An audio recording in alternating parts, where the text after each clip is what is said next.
So I'm sitting here with Victor Smetacek, and I'm Daniel Neetzel. I'm the co-founder of Liquid Trees.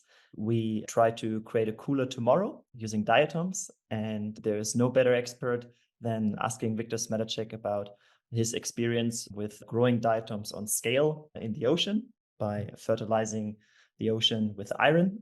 And before we dive into that topic, which is a hugely complicated topic and has many critics and many exciting opportunities, we would love to give a little bit of better background about who you are, Victor, where you come from. We actually operate a lot in India. So we work with a lot of young Indian scientists that probably dream of having a career like you had. Would love to understand more about your life until here.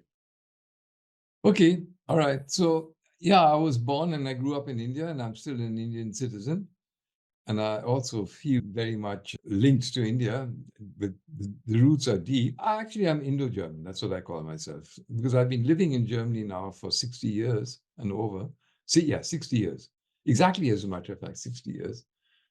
I also feel as much as at home in Germany as in India, and I appreciate both cultures highly. And I think there's a need to amalgamate them. What the background is of how I got this name, my father is from the Sudetenland, which is now in Czechia. So it's a Czech name, but he was German and he grew up there. And he was opposed to the Nazis. He was one of the very few people there who realized what was coming with the Nazis. So he was against them and he had to flee. And he fled to Hamburg, and he'd been to sea before that also. And he happened to get on board a ship. That was his last chance to leave Germany, and that ship was going to India. And when the ship reached Calcutta, that was in 1939, the war broke out, and he realized that the war broke out because the captain gave orders to leave immediately. So he just jumped the ship. He went overboard and hid till the ship had left. The ship was sunk after that, by the way, but the crew survived. Anyways, he then gave himself up to the British authorities in Calcutta, and he was employed by the Czech company called Bata, which is in all the Commonwealth countries, shoemaking. So then he built up a fortune working at Bata during the war. And then he went and bought a forest estate in the Himalayas. At the time, the British people living in India were leaving. This was just at the time of independence. So he bought this estate, and that's where I grew up. And this is a childhood that I had is unbelievable, because the region is just fantastic. Foothills of the Himalayas, between 1,500 and 2,000 meter elevation, wonderful climate, very rich biodiversity, and we're very close to nature. And the people also are very nature loving. Also the simple people, the farmers. And so I had this deep love for biology, and I wanted to do biology under all circumstances. So I did my Bachelor of Science in Biology at this little town called Neetzel. It's its own province now, Uttarakhand. When I got my Bachelor of Science, I was asked by the German Academic Exchange Service, DAAD, whether I would like to study in Germany. And I hadn't given any thought to it, so I just said, yeah, why not? And then I got a questionnaire about my background, which I had to fill out, and my father filled it out for me. And then suddenly, like a month or 2 months later, I got another letter saying that I had been accepted for the scholarship and I would have to leave in August of that year, which meant another 1 or 2 months. So I didn't have any time to learn German. But then I landed up in Germany, and they gave me a 2-month course, German course, to freshen up my German, because my father had initially written that I was fluent in German. He said, by the time this gets through, I'll teach you German. But it happened so quickly. I got off the plane in Frankfurt and I didn't speak a word of German. Anyway, so I learned German in 2 months because I was so scared that they would send me back if I failed. And then, so I started courses in 2 months later. That was in the beginning of November at Kiel. And there I studied hard. I worked very hard. I also found it fun. It was nice. I was depressed by the weather very much. I was yearning for India, a lot of homesickness. But then I stayed there and I got more and more accustomed to Germany. And then I appreciated Germany. And then I met my wife, Karen. 2 years after arriving there, or less than that. And we fell in love, and so we married, and then it was clear that she was not going to be able to move to India. So then that my longer term fate was sealed. Yeah. And then that's my background. I'm standing with one foot in India and the other in Germany. And actually I overlook the whole world because it's so far apart, which then excited me to think globally. When I got my first job, it was working on a special research project of the DFG, Sonderforschungsbereich. And these research projects had been evolved, this was in 1971, to further interdisciplinarity. So we were taught to, we had to work interdisciplinarily. And the people who were in this, the scientists who were in the Sonderforschung, it was called serendipity, that's a difficult word, by chance, good luck. Serendipity was working on the exchange of matter between the ocean and the sediments in Kiel Bight. It was located in Kiel Bight. So we had geologists and physicists and chemists and biologists all working together on this theme. And this is where I started thinking in terms of the global carbon cycle, because this was a field that was just opening up. And I realized very early on that it was the biology running the global carbon cycle. And that was the period when people also started understanding and believing that the oxygen in the atmosphere comes from biology. Because before that, all the other subjects, the geologists and physicists and so on, they had a very poor appreciation of biology. And they thought, no, organisms are not going to be capable of making these fundamental changes to the planet.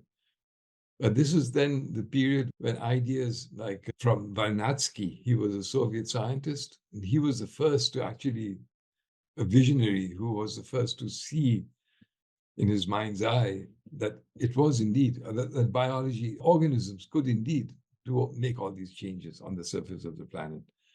So this is the period when I started doing my research, where biology was just poking its head up and saying we might also have done some changes to the planet.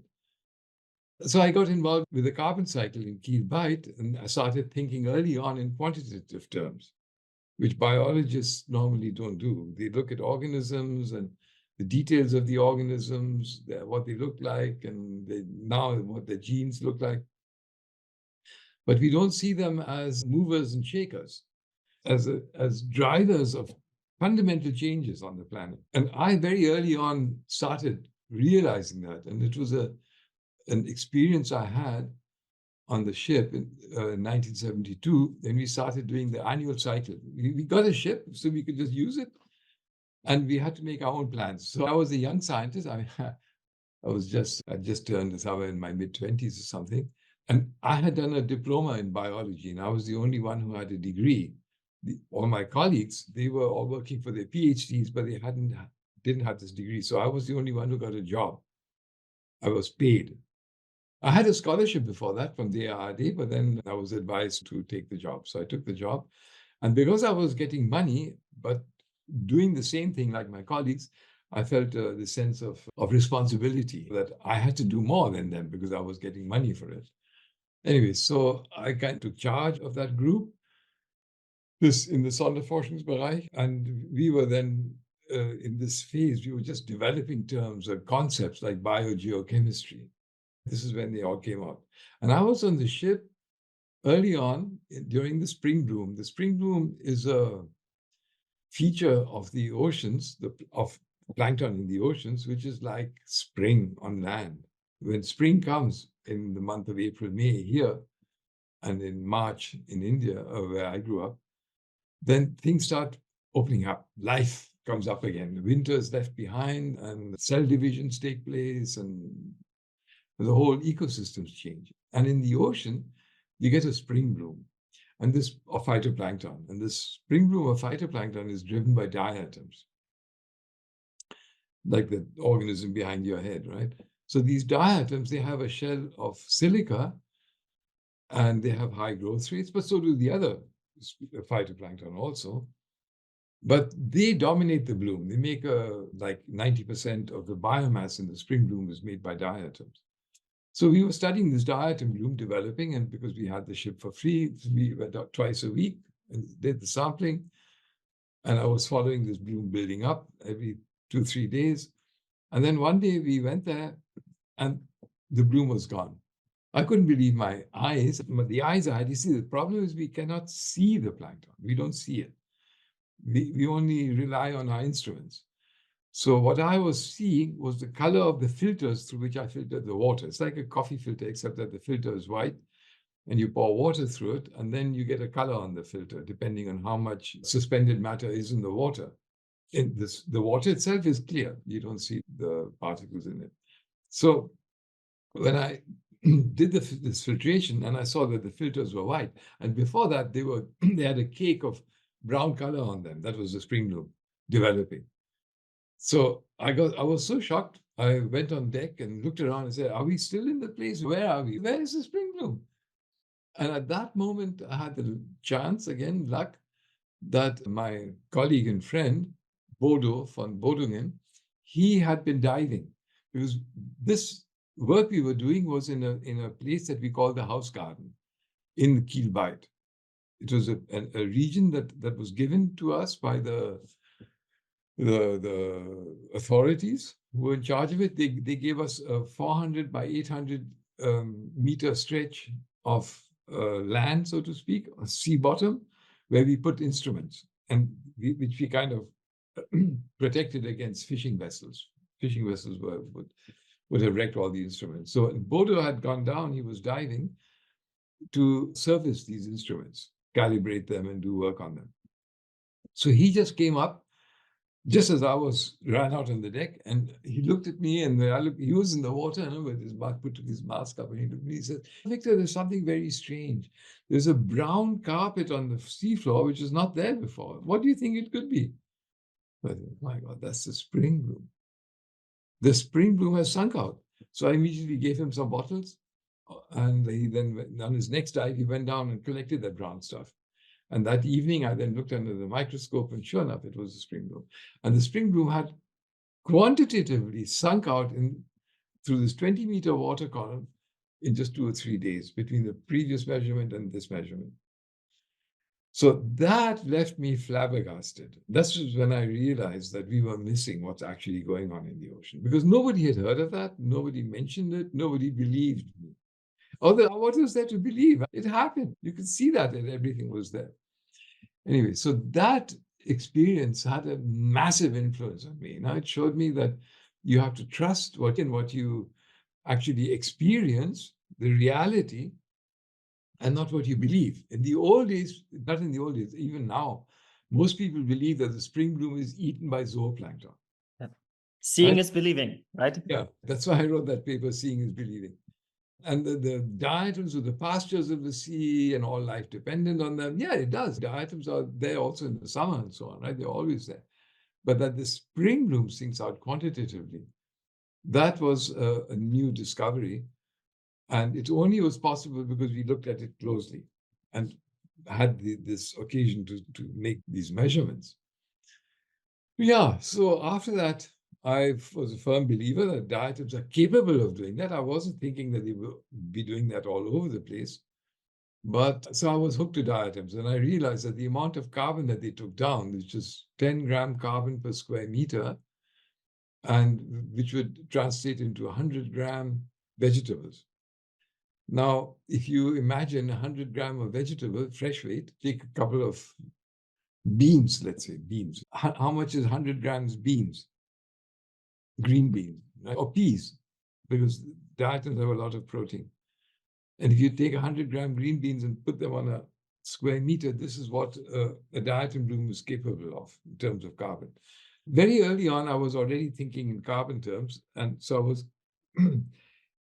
converting what my mind's eye was seeing in the plankton into numbers, and calculating these numbers and putting them together.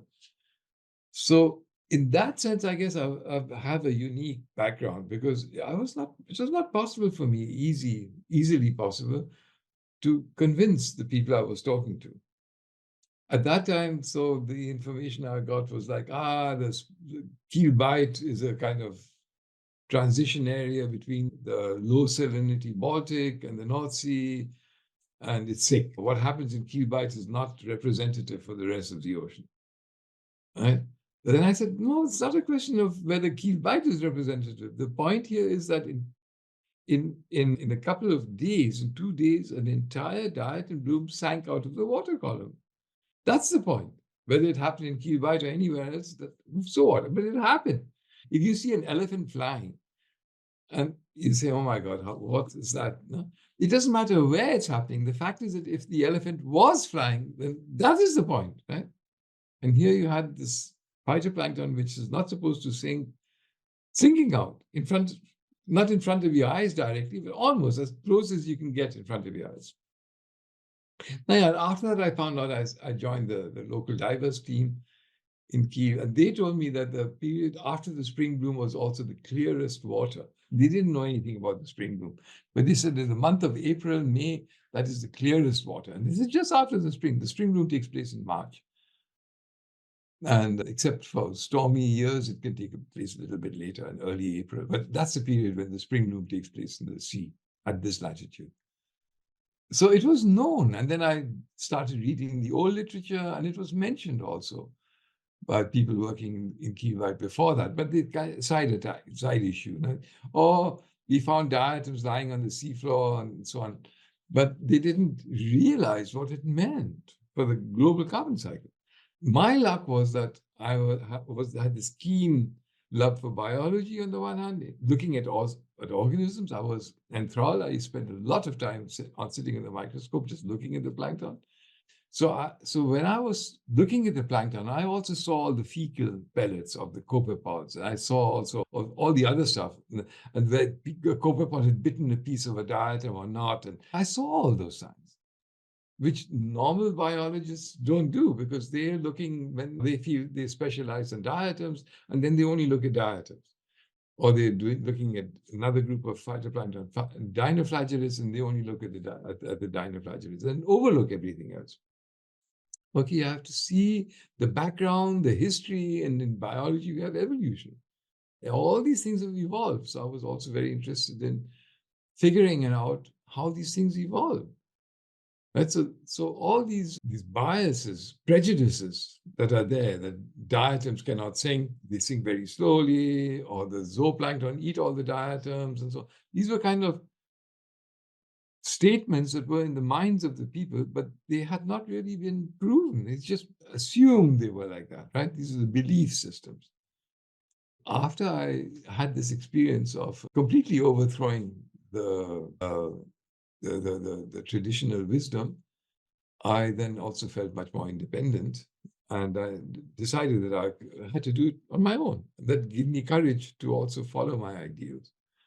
This first 2-3 years, when I started working on Kiel Bight plankton, where I was looking at the annual cycle of the plankton, I relied entirely on the microscope.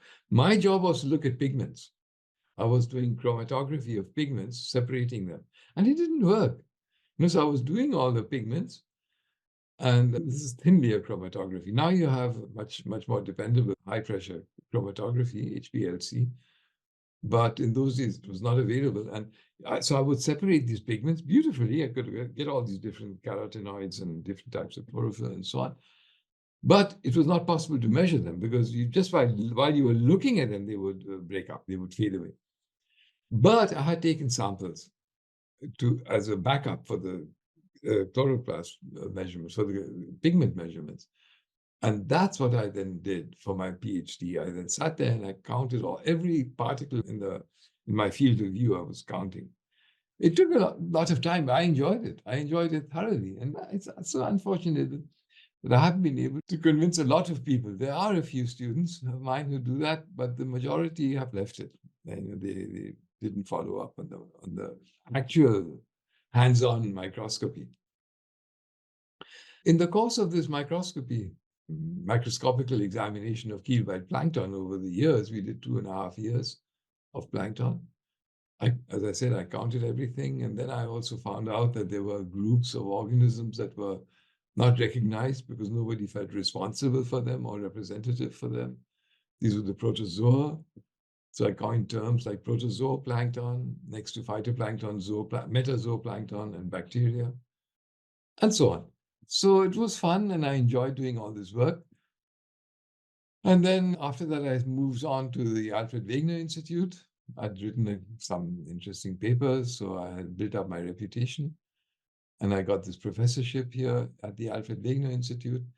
And then my field moved from Kiel Bight to the Antarctic, Southern Ocean. And there I worked in sea ice and also made some very interesting discoveries over there, also hands-on and under the microscope.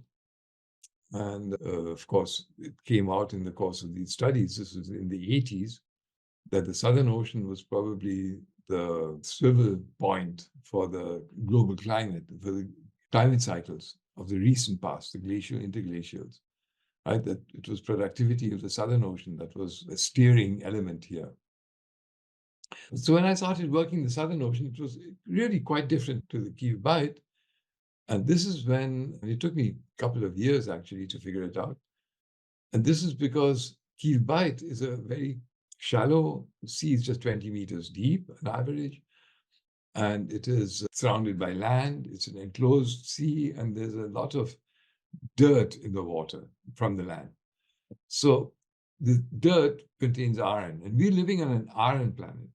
10% of the weight of the planet is supposed to be iron, the element iron. And Kiel Bight was saturated with iron, whereas the Southern Ocean, which is very far away from land and doesn't have any muddy sediments or anything like that, there was no iron. And at that time, of course, I didn't realize this difference, because iron was just given.